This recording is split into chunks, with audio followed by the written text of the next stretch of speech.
Wait, Stanley thought to himself. Am I sure that the orders stopped coming in? How is that possible? They never stopped. Surely I was mistaken. When Stanley came to a set of 2 open doors, he entered the door on his left. This was not the correct way to the meeting room, and Stanley knew it perfectly well. Perhaps he wanted to stop by the employee lounge first, just to admire it. The lounge was grand, majestic, but eager to get back to business, Stanley took the first open door on his left. Stanley was so bad at following directions, it's incredible he wasn't fired years ago. Look, Stanley, I think perhaps we've gotten off on the wrong foot here. I'm not your enemy, really, I'm not. I realize that investing your trust in someone else can be difficult, but the fact is that the story has been about nothing but you all this time. There's someone you've been neglecting, Stanley. Someone you've forgotten about. Please, stop trying to make every decision by yourself. Now, I'm not asking for me, I'm asking for her. This is it, Stanley. Your chance to redeem yourself, to put your work aside, to let her back into your life. She's been waiting. That's her, Stanley. You need to be the one to do this, to reach out to her. If you can truly place your faith in another, then pick up the phone. As Stanley picked up the phone, a white light engulfed him, filling him not just with radiance, but with hope. Hope for a life reunited Wait. Oh, goodness. Stanley, did you just unplug the phone? No, that wasn't supposed to be a choice. How did you do that? You actually chose incorrectly? I didn't even know that was possible. Let me double-check. No, it's definitely here, clear as day. Stanley picks up the phone. He's taken to his apartment where he finds his wife, and the two pledge themselves to one another. Music comes in, fade to white, roll credits. Not picking up the phone is actually somehow an incorrect course of action. How is that even possible? None of these decisions were supposed to mean anything. I don't understand. How on earth are you making meaningful choices? What did you... Wait a second. Did I just see... No, that's not possible. I can't believe it. How had I not noticed it sooner? You're not Stanley. You're a real person. I can't believe I was so mistaken. This is why you've been able to make correct and incorrect choices. And to think I've been letting you run around in this game for so long. If you'd made any more wrong choices, you might have negated it entirely. It's as though you completely ignored even the most basic safety protocol for real-world decision-making. Or did you not grasp the severity of the situation? Well, I won't have that kind of risk on my watch. I'm going to stop the game for a moment so we can educate you properly on safe decision-making in the real world. Please observe this helpful instructional video. Choice. It's the best part of being a real person, but if used incorrectly can also be the most dangerous. For example, in this scenario, a hypothetical real person named Stephen has a choice. He could spend years helping improve the quality of life for citizens of impoverished third world nations. Or he could systematically set fire to every orphan living in a 30-kilometer radius of his house. Which choice would you make? Remember that unlike here, the real world makes sense, and at no time should you make a choice that does not conform to rational logic. If you find yourself speaking with a person who does not make sense, in all likelihood, that person is not real. Allow the person to finish their thought, then provide an excuse why you cannot continue talking. Turn to a partner and practice saying, "My goodness, is it 4:30? I'm supposed to be having a back, sack, and crack."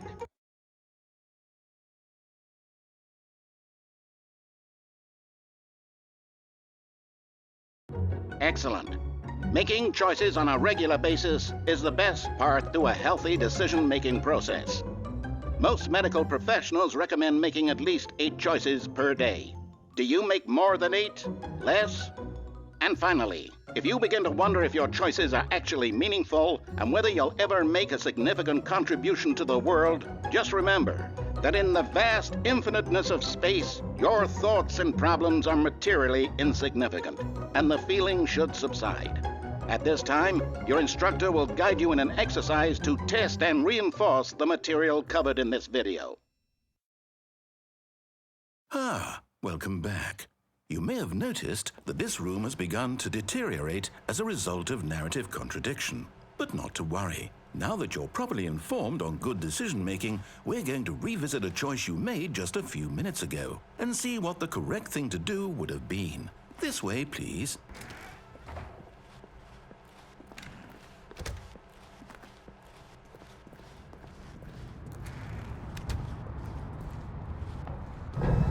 Now that we know your choices are meaningful, we can't have you jumping off the platform and dying. Imagine the main character dying senselessly halfway through the story. That story would make no sense at all. We just need to get you home as soon as possible before the narrative contradiction gets any worse.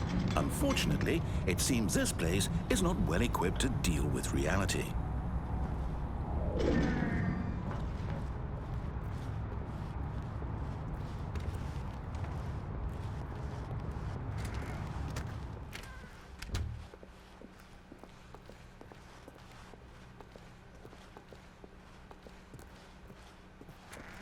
Almost there. You'll take the door on the left, back to the correct ending, the story will have resolution once again, and you'll be home free in the real world. Now remember, all you need to do is behave exactly as Stanley would. That means choosing responsibly and always putting the story first. I'm quite sure you'll be up to the task. Just follow my lead and you'll be fine. All right. When Stanley came to a set of 2 open doors, he entered the door on his left.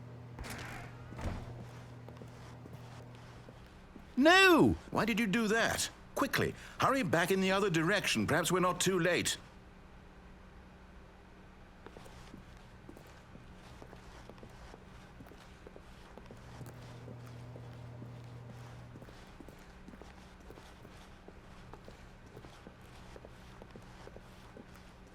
Oh. Ruined. I can't believe, after everything we talked about, that my story, you've destroyed my work. Why? For what? What did you get out of that? What did you think was so special about seeing the game undone, left here like so much garbage? It's worthless now. And what am I supposed to do? Even if there were a way to continue, would it be worth it? To know that my story is now incorrect? How can I go back to that? I can't erase that knowledge. I'll have to live with it forever. Reliving its impossibility forever. I couldn't live that way. Is it better to shut the game down entirely? To willingly destroy all of my work? I don't know. What's the answer? What do I do? What do I do? What do I... No, I have to. I have to shut the game down. I have to. I have to.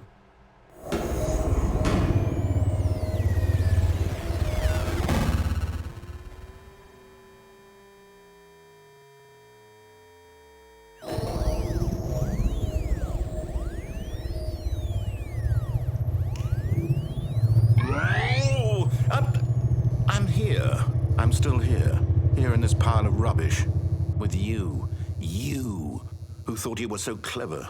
Now look where we are. My entire game is destroyed. It was the only thing in the world that was mine, and you've run it into the ground. What, did you think that would be funny? You just had to see? Didn't I impress upon you how important it was to be like Stanley? He actually knows how to do what I tell him to. He understands that if I say to do something, there's a damn good reason for it. That thought hadn't even occurred to you, had it? That there's a world outside of you? You're a child. Oh, my story. If you'd just gone through the door on the left, you would have seen it. There was a whole underground facility. You would have destroyed it and been victorious. It would have been so perfect. I worked so hard on it. I tried so hard. Behave exactly as Stanley would. That means choosing responsibly and always putting the story first. I'm quite sure you'll be up to the task. Just follow my lead and you'll be fine. All right. When Stanley came to a set of 2 open doors, he entered the door on his left. No! Why did you do that? Quickly, hurry. When Stanley came to a set of 2 open doors, he entered the door on his left.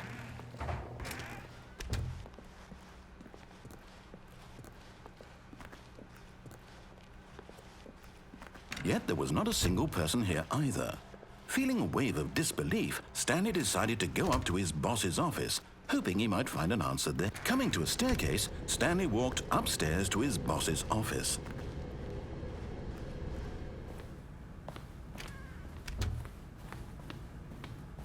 Stepping inside his manager's office, Stanley was once again stunned to discover not an indication of any human life.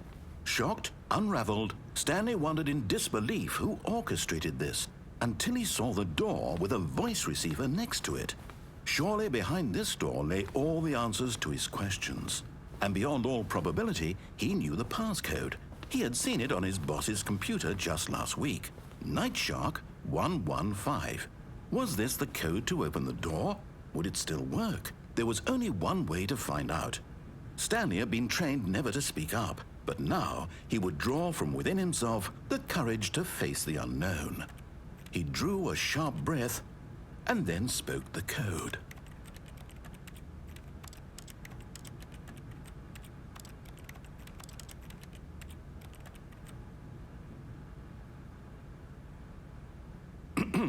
Stanley spoke the code. Night Shark 115. He spoke it into the receiver, right there on the wall.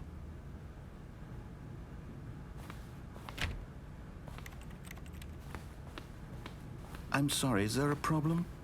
You didn't mishear me, did you? Please speak the code into the receiver. Otherwise, we can't get on with the story. This is a crucial step.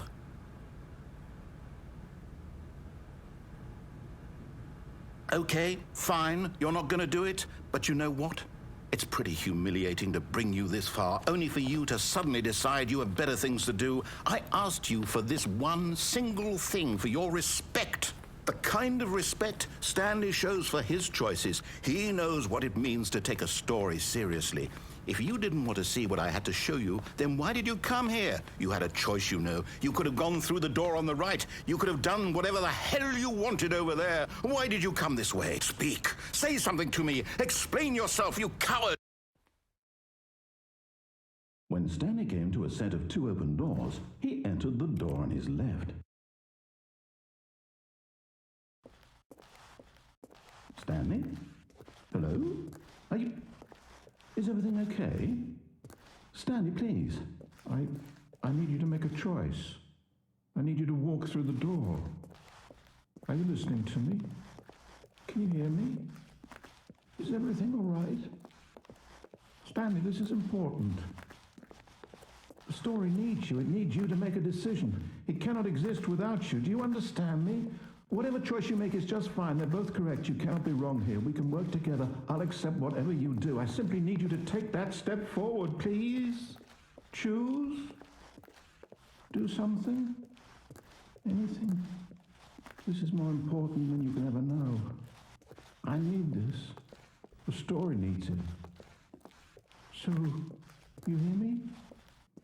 Are you there? Are you listening to this? Stanley, are you there? Okay. It's okay, I can wait. You need time to decide.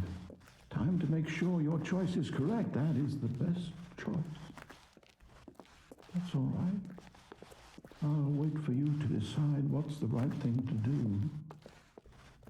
Take as much time as you need.